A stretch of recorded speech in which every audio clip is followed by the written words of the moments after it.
به نام یاد خدا سلام و خسته نباشید دارم خدمت یکایک شما بینندگان گرامی.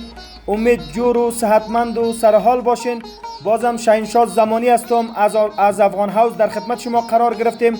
آمدیم کابل نایه سیوم دیبوری نزدیک به بازار کوته سنگی. آپارتمانی که شما به تصویر مشاهده میکنید 5 اتاقه با تماما لوازم و وسایلی که به این تصویر شما بیننده هستید به فروش میرسه. مساحت 221 متر مربع اسناد قانونی داره. در منزل ششم قرار داره.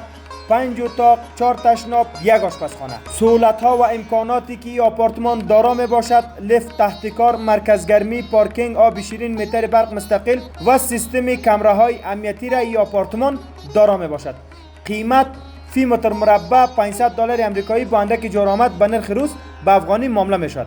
دوستان و عزیزانی که خواستاری همچنین آپارتمان های مقبول و شیک و زیبا و دلپسند 5 اتاقه با تمام لوازم و وسایل هستید، پس عجله نمایید و این فرصت را از دست ندهید. شماره های تماس ما درج اسکرین شده، تماس بگیرید و یا به دفتر نمایندگی افغان هاوس در کارته 3 کوچه نای 6 تشریف آورده و این آپارتمان مقبول و زیبا را از نزدیک دیدن و یا خریداری نمایید.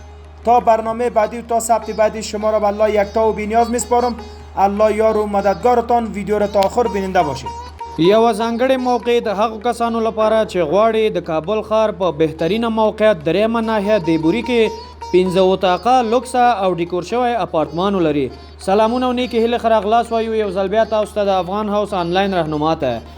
مساحت د دغه ښایسته اپارتمان 221 متر مربع ده. قانوني اسناد لري.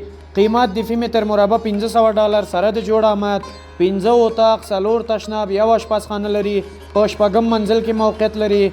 لیفت هم د کار لاندې ده. مرکز ګرمي، پارکینګ، اوبه، میټر د برق او د امنیتي کمرې سیستم د اپارتمان له سهولتونو څخه ده. په تصویر کې چې کوم وسایل ګورئ له همدغه وسایلو سره دغه اپارتمان خرڅلاو لپاره آماده شوی.